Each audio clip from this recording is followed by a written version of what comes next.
Bitch, listen up. Now, for today's topic, I'm gonna have to ask one of y'all to close the door because there may be some little childrens walking by down the hallway. And the topic of conversation is adults only. Girl, do you have it together? I don't. Hey, does your friend have it together? No, she doesn't. She looks like she does. She thinks she has it together. She may not have all the answers. So why are you worried about what your friend thinks? Stop worrying about what your friend thinks about whether you have it together. This episode of Girl Get Your Act Together is squarely focused on pursuing your purpose without the protest from your haters infiltrating your brain. All right? In a nutshell, pursue your purpose through the haters. Okay? You must not let the other... Now, for those of you who don't know what a hater is, I'm going to break it down to you. And I like this particular topic because people say, oh, I got haters, I got haters, I got haters. We all assume we have haters, but you really only have haters if you're actually doing something grand, if you're actually doing something purposeful, if you're focused, if you're steadfast, if you're goal-oriented, if you're living right, if you're working right, if you're doing right, if you're looking right, if your family's right, if your job is right, if your attitude is right, if your personality is right, and if your surroundings and your energy is all Kodak. If you got that Kodak energy, then that lets me know that you definitely have haters. So this show today is squarely focused on how you can pursue your purpose through the protest of your haters. Your protest of your haters is typically what hinders us from pursuing our progress. And your haters aren't necessarily people that don't like you. They're not necessarily people that know you. They could be people that do like you and that are either your close friend that's just hating without even knowing they're hating as much as they are, or it could be somebody in your social circle that you consider a social friend, but they're kind of a sideline hater, or it could be your best friend who loves you with everything else you're doing, but for this particular pursuit that you've indulged in, they're kind of hating on the sideline, or they have some nasty comment or some sidebar comment or some nagging, naysaying attribute that they want to put on you to make you feel a little bit less than, or a little bit like you may fall short of achieving your goal. That can cause you to put your purpose back under a rock. Okay? The song that we played earlier was sung by Barbra Streisand, Don't Rain on My Parade. I'm going to have my producer go back to that and just play the first few words of it. Don't bring around the clouds to rain on my parade. Don't tell me not to run, I've simply got to. If someone takes a spill, it's me and not you. Don't bring around the clouds to rain on my parade. I've got my band out. I'm beating my drum. And if I panned out, it's your turn at bat, sir. I guess I didn't make it. Give me my hat, sir. At least I didn't fake it. When life is awful and the thunder clouds are over your head and everything is raining down, you're raining down all the negativity, raining down all the shame, raining down all the lack, raining down all the doubt, all the insecurity, all of the pride that's being crushed, all of the hurt, all of the things, all of your failures, all of your unfinished business, all of your unfulfilled goals, unfulfilled plans, unfulfilled purpose, all of that undoing. Those are the clouds of doubt that can rain on your parade. If you go back to 1968, when the song was written, there's always going to be somebody that wants to rain on your parade. In the particular movie called Funny Girl, Barbra Streisand, that was her debut. She won an Academy Award for it, Best Actress, all that kind of stuff, best musical ever. And she won the award because she was falling in love with somebody that everybody had something to say something about that was negative. He was a gambler, very wealthy gambler. She was a young girl. She had her whole life ahead of her. But everybody was telling her what was wrong with pursuing the relationship? What was wrong with pursuing her goal? What was wrong with pursuing her dream of becoming a Broadway star? She wanted to become a Broadway star because she could sing. She was also dating a man who wanted to support her Broadway starness. But everybody around her parents said, no, you should not go follow that dream. You need to stay here. New York City is too big for you. You need to stay in this little Jersey town. No, you don't need to pursue that relationship with that man. He's no good for you. He's a gambler. He can't provide a life for you. No, you're a good singer, but you're not that great. There's going to be somebody better. What about all the rejection that you've already received? That validates what we've already said, that you're not that great of a singer. Well, don't bring around the cloud to rain on my parade. That should be your mantra. Clear out the cloud, let the blue skies come in. And I want to remind you, now I told you a story last segment about King David, one of the greatest kings that ever lived. Okay? Now, King David was a shepherd. You remember that. He was a shepherd that played the lyre. His lyre skills and his shepherding skills helped him defeat the Philistines. Now, I didn't tell you exactly what happened along David's journey. Last week, I was only discussing what King Saul was experiencing and how King Saul needed motivation, how King Saul was feeling depressed. The kingdom was in shambles. The Philistines were encroaching on their territory. They had an army of giants. Okay, you may not remember, the Philistines had an army of giants, the Nephilim. The Nephilim were giants that were written about in the Bible, whether you've known about the stories of the giants or not. They were 9 feet tall, sometimes 11 feet tall, and their bones have actually been located in Africa. The bones of the Nephilim, to prove that these giants did exist. So at the time of King David, when the Nephilim was fighting for the Philistines, everybody was like, how you gonna fight the giants? We're only 5'5" and 5'7". We don't have the height. We can't even reach up and punch them in the face. What are we gonna do? What are we gonna do? That's why King Saul was feeling like, oh my goodness, God is not here. He's not helping me. What is he gonna do? He ain't sent me nothing but somebody to keep me mellow. I'm listening to these beats from this Philistine, and now I feel like I got to go to war, and everybody's telling me I can't win.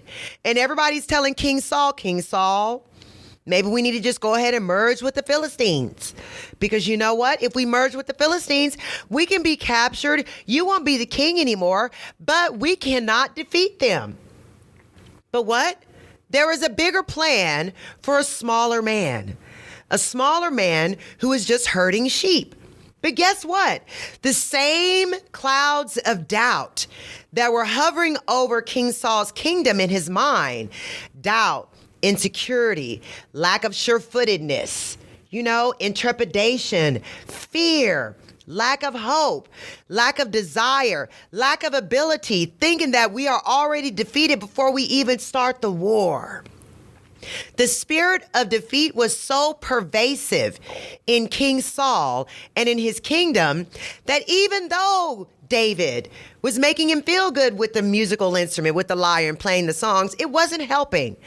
Because all of the haters in King Saul's court were giving King Saul clouds that were raining on his happiness parade from the motivation that he just got from David. Okay? So what was happening was David was even feeling like, hold on. I just motivated you, King Saul. I just played the stringed instrument that brought you to the light. You were running around here. We had parades. People were feasting. The women were dancing. The children were playing. All the men were working. We were all working in concert. There was harmony in the kingdom because we all were in a place of hope and happiness, and we had no fear of what was to come, because we knew we would be okay. So now that the doubt and creepiness of fear have crept up in your brain again, we got to get our motivation back. Something happened. So what did God do? God said to David, David, you got it. Everything that you've ever heard, you got it. Don't listen to your haters, because I have a bigger plan for what you need to do for King Saul. And if you fail at what your purpose is, David, then the whole entire kingdom will collapse. Okay? And in order to avoid the kingdom from collapsing, David, you need to maintain your motivation. You need to maintain your faith, your hope, your attitude, your steadfast belief, and your desire for what your purpose is. You don't know exactly what your purpose is yet, but everybody has a divine purpose made specifically from them, from the Creator. Okay? Your purpose is for you. King Saul's purpose was for him to lead the kingdom to victory against the Philistines. He didn't know how he was going to do it. But David didn't know what his purpose was. He wasn't the leader of anything except for the stinky sheep. King David wasn't leading nothing. As a matter of fact, in his own family, his cousins, his brothers, all of them thought he was pretty much a good for nothing. Like, listen here, David, go back out to the sheep. We know that the king put you in charge of the armory, but you know what? What are you doing with those arms? You know you don't know how to fight. Now, what we have to do is get our David sense of mind, okay? David had to be so sure-footed in the direction of his purpose and what God had planned for his life. If David ever deviated from God's chosen path from him, then the entire kingdom of King Saul would have been destroyed. It took a shepherd that played a musical instrument to save an entire kingdom. Let me tell you how God has a purpose for your life. Let me tell you how not to let the haters distract you from your purpose. You must not let fear of what others think, FOWOT, must not be your hindrance. You cannot care what other haters have to say about you in your life. You cannot care about what the nags have to say. Because here's what happened to David. Once David got the elevation to be in charge of the armory, everybody started laughing. Everybody in David's family laughed. His brothers were like, boy, what you gonna do with that armory? You need to take off that armor. It doesn't even fit you. You're too small. His parents told him, David, you've bitten off more than you can chew. Playing a musical instrument and herding sheep is not going to equip you for helping the king. Stay in your lane. His dad even said to him, you cannot help the king win the war. His brothers, when David said, yes, I can, and was fighting against the protest of his hater mama and daddy, of his hater siblings, of his hater friends, and even the haters in the kingdom that says you can't do anything. But what David knew was that God had a purpose for David's life. David didn't know why he was a shepherd. But one thing he did know, that he had God on his side. One thing he was sure of was that he had a purpose and that it was bigger than herding sheep. It was bigger than playing the lyre. David's purpose was so big he could not even fathom the magnitude. All he had to do was stay focused and ignore the haters. Listen. When God is the reason for your purpose, if God gave you your purpose, then God is in charge of the progress that you're making along your purpose, okay? The progress, every step that is being made. What you should pray when you're praying for your grace, when you say, God bless this food so I don't choke on it, what you need to pray is that God orders your steps in the pursuit of your purpose. If you ask God to order your steps, then he's going to be walking with you while you're on your progress, while you're pursuing your purpose. God orders your steps. So if you deviate off God's plan for you, then that means you're going off the beaten path. If you're deviating off of his path, that could be you found a shortcut. A shortcut is a way to be shortening your blessings, okay? Now, you don't want to be shortening your blessings. You don't want to be in that favor, in the disfavor of God. So in order to keep your blessings sure-footed, stay focused on what God's purpose is for you. I remembered studying for the bar, and I knew very well it was going to be an arduous task with 27 different subjects that I had learned over the course of 3 years of law school. I knew that there were different shortcuts that came my way on how you could easily, the quick fixes to study for the bar, how to get through all 27 subjects quickly.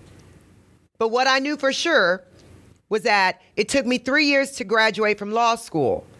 That meant it took 3 years of studying all the 27 subjects so that on the day I took the final exam, which was the state bar, I had 3 years of preparation. And if I had God pray me through the 3 years of law school to get me through that preparation for all the pitfalls, ups and downs that I had to go through, every test that I had to fail, every test that I got to pass, every achievement that I got, every achievement that I didn't get, which I call it an achievement still because anything that I didn't get led me to something else that I got. Okay? Because we all know that a setback is a setup for a comeback, and I'm the queen of the comeback. Okay? So at the end of the day, if I knew that God was ordering my steps through law school, I knew that anytime somebody came up to me and said, hey, I have this instant outline. I have this shortcut on the way to pass the bar. I have this. You don't have to study 15 hours a day. You don't need to study 19 hours a day. You can do it in 6 hours a day. Well, I made the decision. I'm going to go ahead and study the 15 to 17 hours per day. I'm not going to take the shortcut. I'm not going to use someone else's outlines. I'm going to create my own outlines. I'm not going to use somebody else's case studies. I'm going to read the case myself. I'm not going to use someone else's notes. I'm going to make my own notes. I got through 3 years of law school just by praying everything away and praying everything for me and staying steadfast. And I did it without a problem. So I said, if God was with me for 3 years of law school, then God did not take me to the State Bar of Texas to go ahead and use a shortcut to pass the exam. I didn't use a shortcut, and I prayed my way through the test, which is 3 days of testing. 3 years of the bar, 3 days of testing, and I took it one time. So for me, God ordered my steps. When I wanted to deviate off the path and take a shortcut, God was whispering in my ear, don't do that. Stay on my order. Let me order your steps. You prayed for me to order your steps. If you pray for God to give you discernment, for God to help you make the right decisions, to move those things out of your purview, move those things out of your ear space, move those people out of your purview, out of your ear space, out of your energy. If you get those things away from you, you just stay focused. It's hard to stay focused with so many distractions. With a focus on the long distance, when you know that there are no shortcuts to greatness, what you don't see with the Grammy winners and what you don't see with the Oscar winners and what you don't see with all the Emmy winners and the Golden Globe winners, what you don't see is the grind. And what you don't see is the 10 or 15 or 20 years they put into their craft before we finally got to see them on the world stage to win the award. That's what you don't see.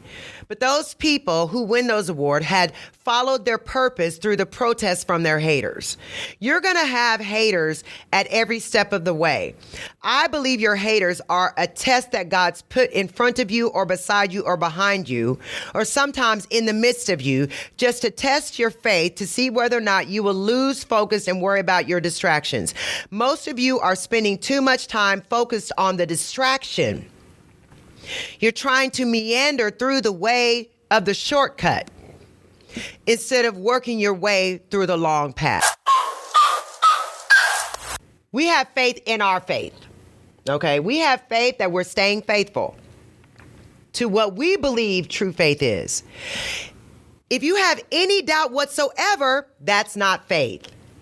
Remember, faith is very, very hard to achieve.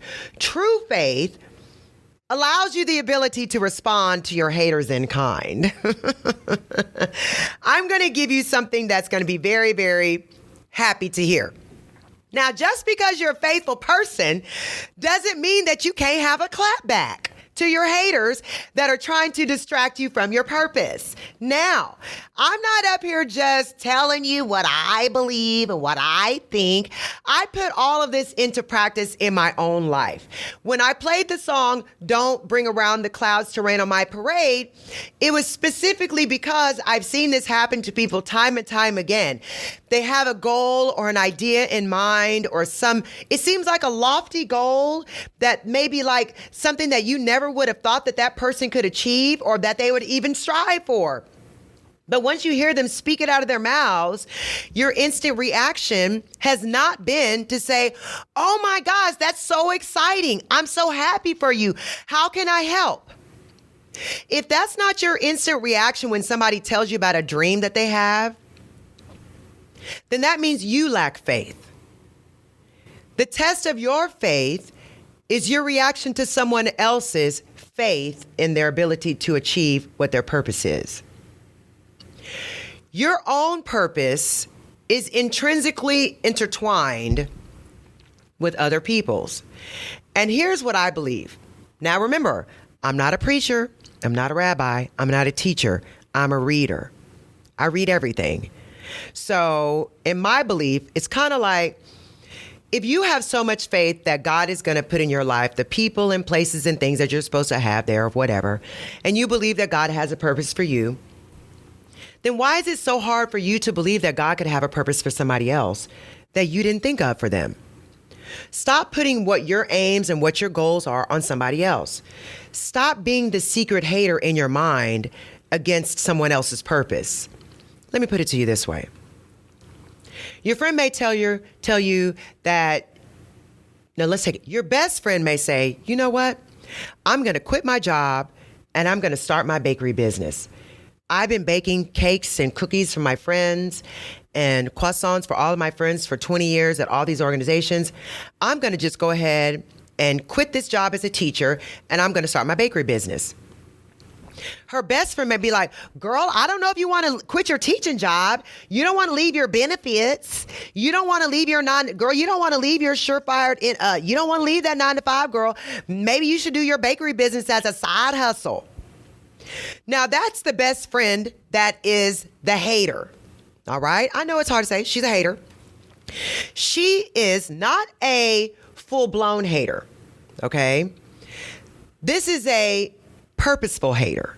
The hater on your purpose. She doesn't hate on everything. She's not going to hate on you if you say you want to drop 20 pounds. She's not going to hate on you if you say that you want to become the teacher of the year at your same school that you hate teaching at. She's not going to say, oh, be a hater when you want a new man or something. No, she's going to be a hater only when you voice your specific dream. I'm going to call your purpose your dream. Okay? If you listen to any rap music and you remember Kanye West, he had a rap line that says, I almost let the dream killers kill my self-esteem. Okay?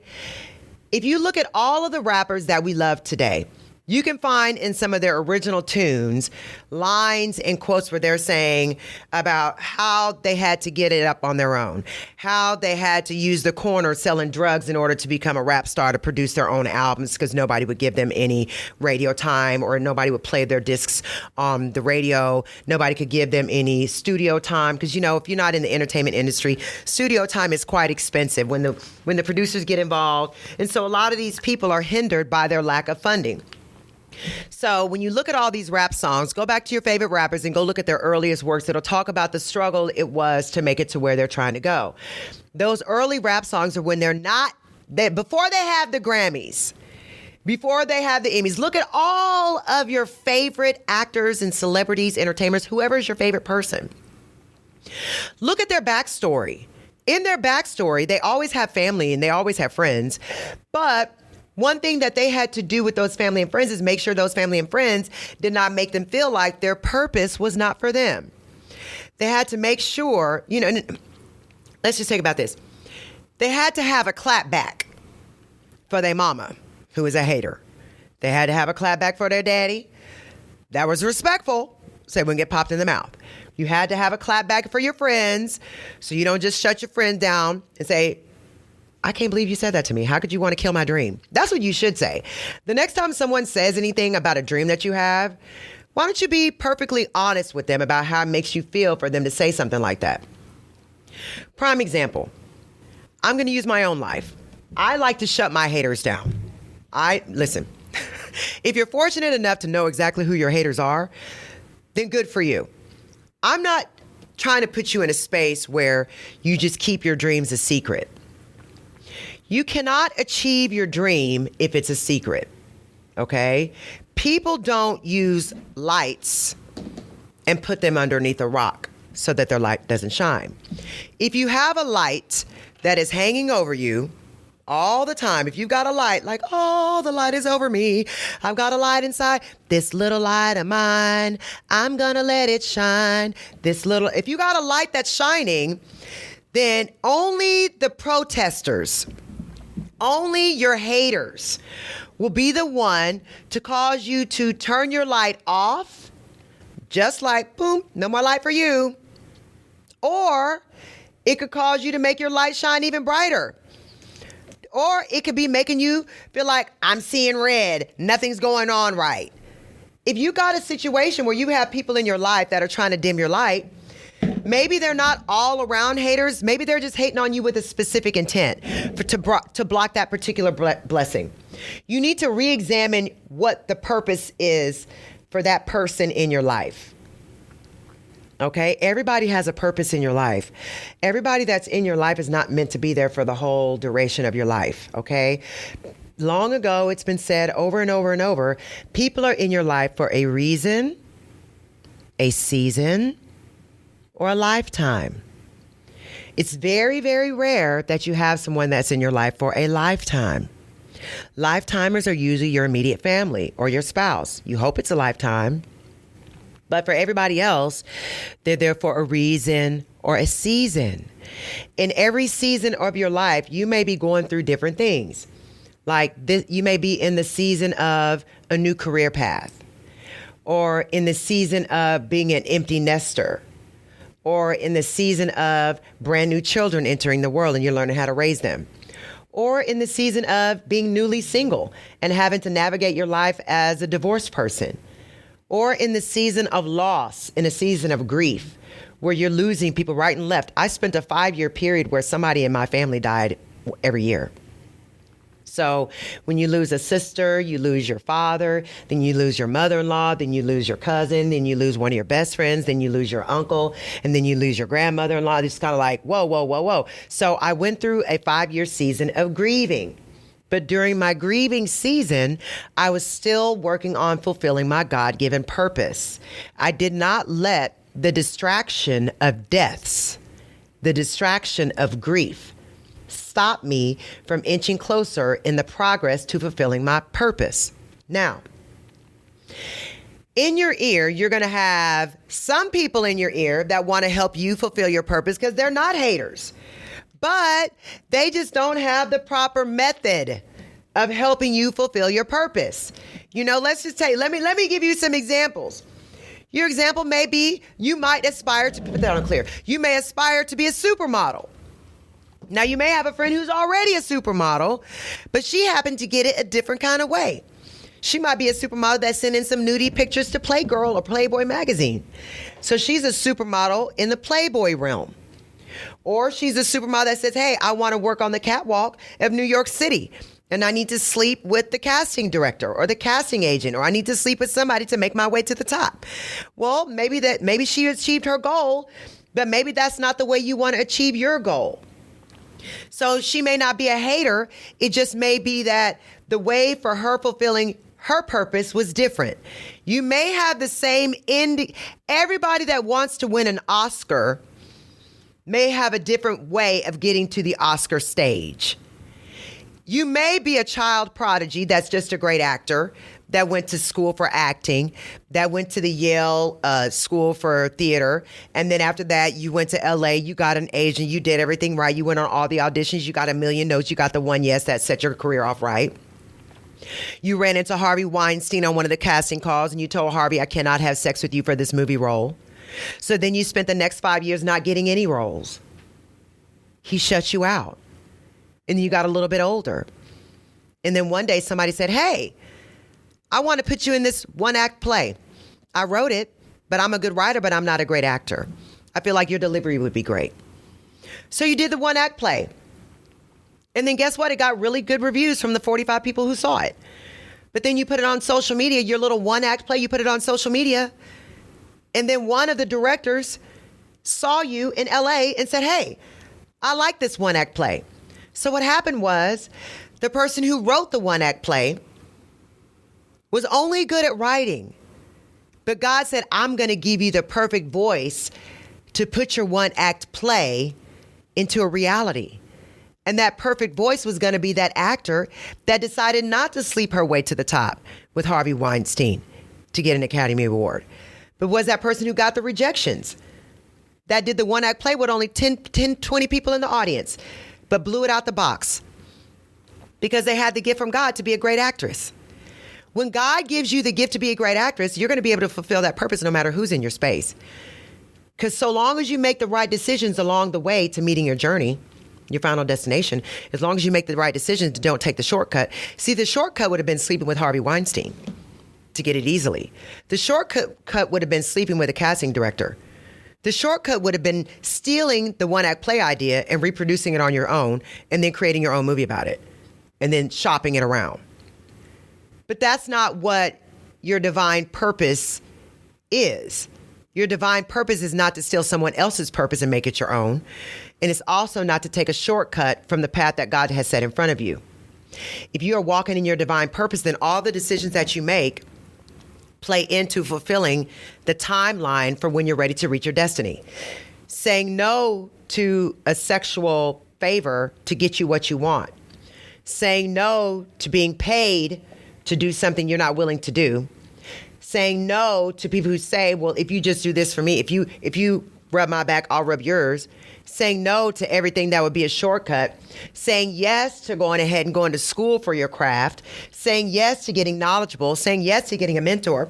Saying yes to going out on the auditions, because the 5 million rejections, by number 5,000,001, you've already had 5 million casting calls that you've been on.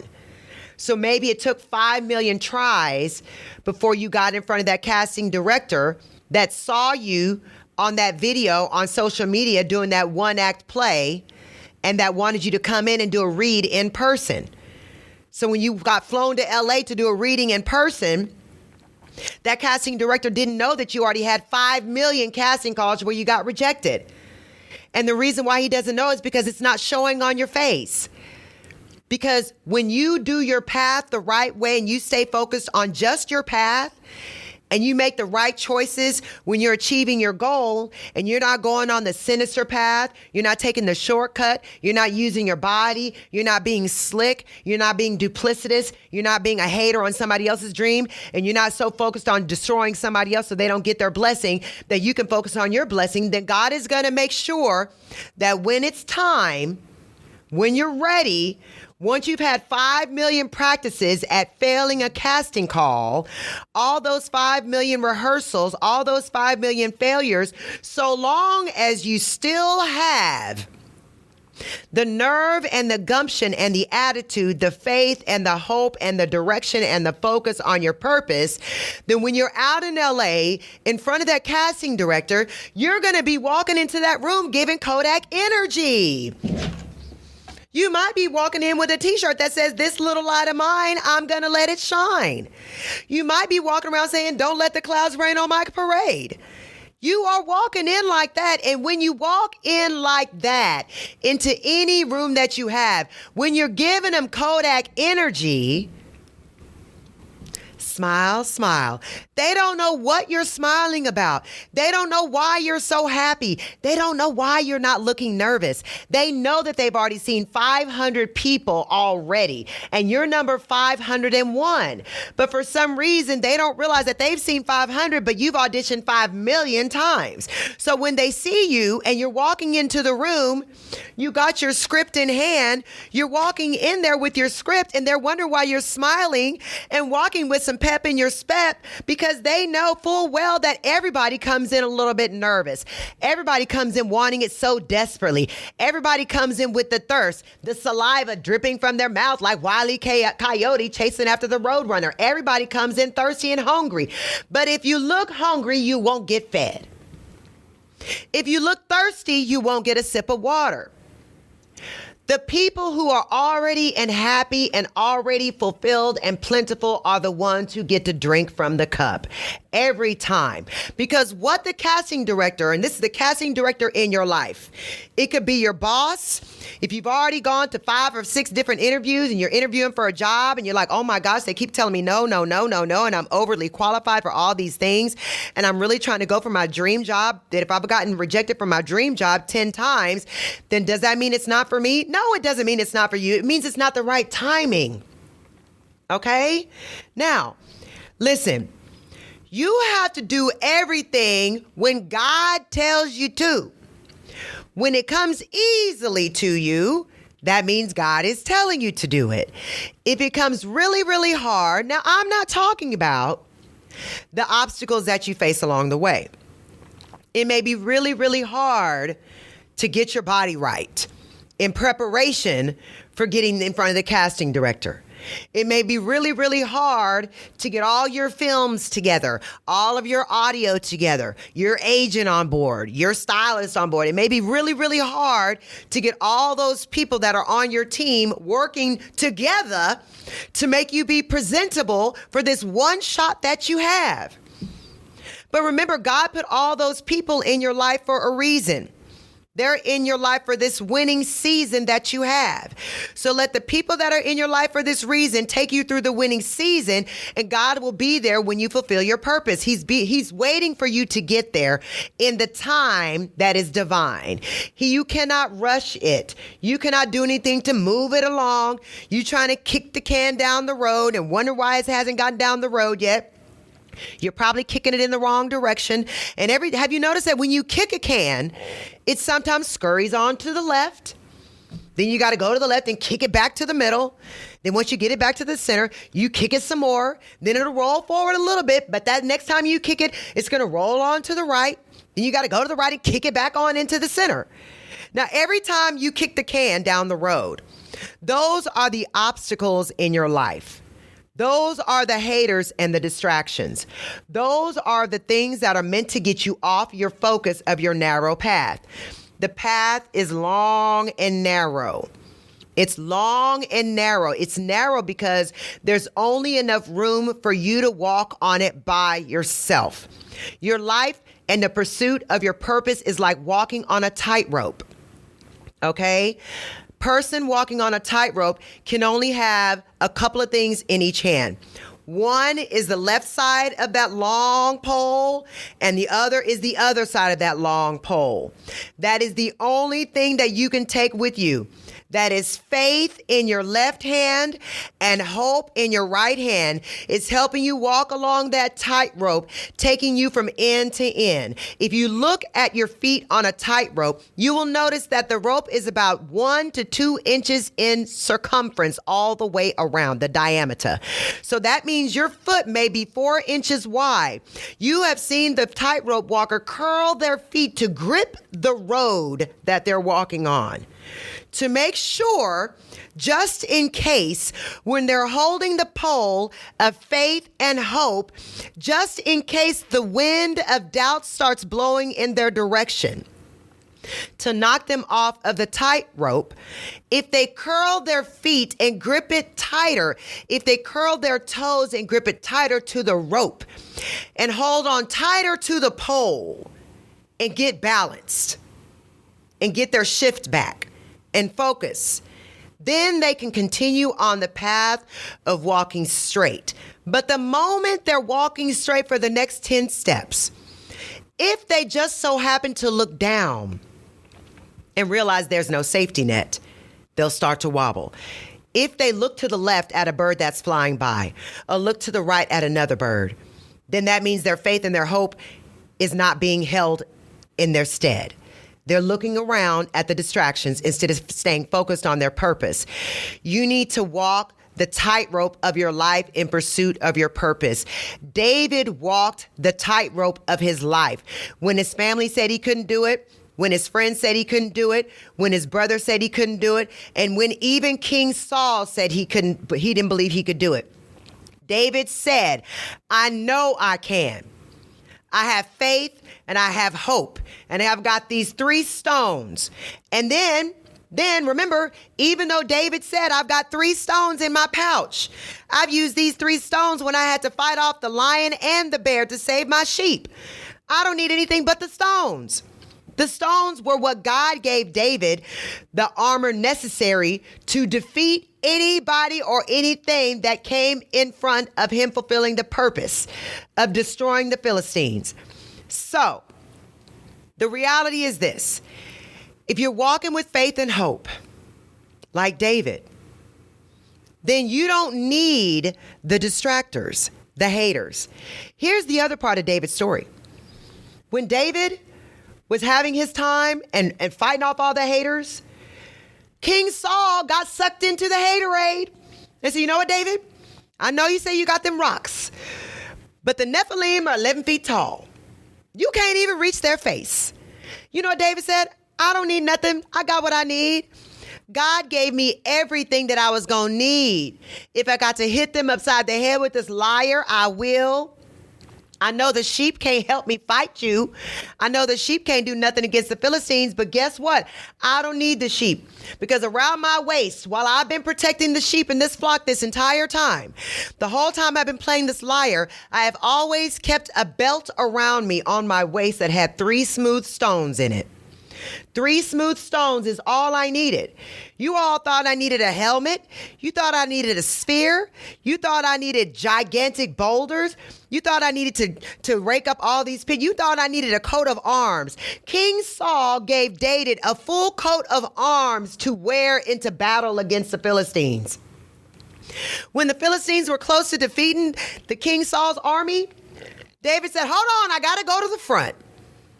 King Saul said, no, you don't.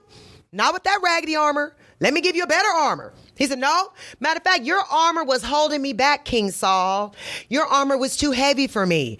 God gave me all I needed. It's right inside me. Whatever I needed, whatever brain power, whatever ability to organize, problem solve, defend, make people work in a cohesive manner. Let me use the talents that God gave me already to figure out how to defeat the Philistine. And what did he do? When the Nephilim giant came out, 11 feet tall, you got 5'5", King David, the shepherd, with no armor to protect him from the spear that could have been thrown at him. The spear. He could have been piercing his heart, but no, he didn't care about that. Nuh-uh. He said, I'm taking off this armor. Because guess what? I got all I need right here. God purposed me and outfitted me very well for what he set out for me in my life. And at that moment, David realized what his purpose was. See, the whole time, David didn't know what he was here for. You could be meandering aimlessly throughout your life, searching for what you're supposed to do. Like, am I supposed to be doing this? I mean, this doesn't feel right. Am I supposed to have my own beauty salon? I mean, I like to do hair, but I don't like the business side of it. I mean, I like to draw, but am I supposed to be in the Museum of Modern Art? I mean, I like to paint, but am I going to be the next Basquiat? What is God giving me these natural abilities for? I'm a really good event planner and a great organizer, but I don't have time to spend my Saturdays throwing parties for other people when I need to be with my family. So what exactly is the purpose of me having this organizational and event effectiveness gift for? I don't know why I'm so good at this. Well, the shepherd did not know why he was such a good sheep herder. The shepherd did not know why he was so good at playing the lyre. The shepherd only knew that God had something big that was in his chest that was waiting to be burst out. And what happened? At the very moment when King Saul said, put on this armor, that's the moment that God told David his purpose. And God rejected the distraction of the armor. If David had gone into battle with the armor given to him by Saul, instead of only with the armor given to him by the Creator, he would not have used his God-given wisdom and been able to knock the head off the Philistine. Here's what happened in the battle. The Philistine came out there, and David had talked so much smack. David said, King Saul, I don't know why you worried about this. I got it. I don't need that armor. I got it. I don't need that breastplate. I got it. I don't need no helmet. I got it. Matter of fact, you can keep your helmet because I'm going to decapitate the Philistine. I'm going to bring you back his head on a spear. That's what he said. And guess what? That's exactly what happened. Whenever the soon-to-be King David went out and went to the front line, and the Nephilim giant came out and was looking down at little bitty David. Little bitty David reached into that shepherd's pouch and pulled out 3 smooth stones and took that stone and slung it around in his pouch and whopped the Philistine and decapitated him. Woo-woo! His head came off of 11-foot giant. And what did David do? The moment that happened, all of the Philistines retreated. And the war was over. With a rock,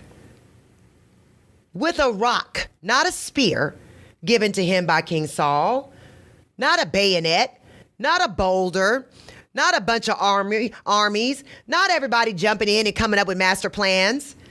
No, one person focused on what God had for them in their life and relying on only what God gave them and not being distracted by the tools that another person or other people would try to give you that they tell you that you need to fulfill your purpose. You don't need it. So here's what I need for you all to understand, that not only is it important for you to know that your goal is not to be distracted by anybody else and any haters that want to judge you and your life and that want to judge your circumstances. Everyone will always have something to say to you to rain on your parade. You have to look at the person and examine the person who's actually saying that. Wherever the message is coming from, please examine the messenger. On every occasion, you always have to say, self, I'm going out of the house today, and I need the spirit of discernment to enter me so I can be able to weed through all those things that are not meant for me and focus on those that are meant for me. And you can even say, God, I don't know who I'm going to come in contact with. I don't know who's going to be a positive force in my life today. I don't know who's going to be a negative force in my life today. I don't know who's just not going to be a force in my life. I don't know who's going to bring havoc to my life. But you have to always make sure that you don't let those forces become a distraction. Because here's the thing that you should be positively faithful in knowing, that God knows your haters too. God is watching your haters. And the reason why they're haters is because they're angry, upset, mad, disappointed. They have discontent. They are burdened. They are so unhappy that it makes them happy and chuckle to see that they can destroy your happiness. One of the people that I like to talk about that has overcome on a grand scale, you don't really know a lot about her history if you're not of a particular age. But I was alive at the time when the first Black Miss America, Vanessa Williams, won. Now, I'm a beauty queen, and in my beauty queen days of growing up, I was like, I want to be the third best Black Miss America. But that wasn't my purpose. My purpose was just to win two crowns and stop. Because beauty doesn't matter. But the reality is this: Vanessa Williams was the very first Black Miss America. The difference between the Miss America pageant and the Miss USA pageant is that Miss USA is about sex appeal and Miss America is about talent. So Vanessa Williams was a fabulous singer. She was also a beautiful Black woman. She did she won the crown. As soon as she won the crown, of course, some hater wants to come out with some sexually explicit photographs that she did involving another woman when she was struggling in LA trying to make it. She let a photographer take some pictures with her. The photographer outed those photographs and put them everywhere, and they took the crown from her and gave it to the second place runner-up, Suzette Charles. You know how I feel about the second place. The second place is the first loser. Any of you beauty queens out there that got your crowns by getting the second runner-up because the first one lost their queen crown, you're really not the queen. You know that, right? Anyway, so Vanessa Williams had every media outlet in the world blasting her vagina and all those lascivious photos that she took when she was a young, struggling would-be actor, artist, singer, dancer, whatever, and blasted her. And then she got a lot of questions from the news media saying, did it make you feel suicidal when you lost your crown and when they took it away from you and humiliated you? She said, why would I want to kill myself? She said, I never for 1 minute thought about killing myself just because everybody in the world hated me. She said, because God had a purpose for my life, and I know that God has a bigger dream for me than I could ever imagine. Well, now Vanessa Williams goes on to be this superb actress. All of her haters, all of the women that had something to say about her as a woman and the choices that she made when she was a young adult, just trying to make it, all of those people that say she would never amount to anything, well, she went on to greatness. Okay, she has a star on the Hollywood Walk of Fame, and all I know from Suzette Charles is that she got to have the crown after Vanessa lost it. Nobody ever heard from Suzette Charles again. But what that shows you is this: God had a bigger purpose for Vanessa Williams' life than to just be Miss America.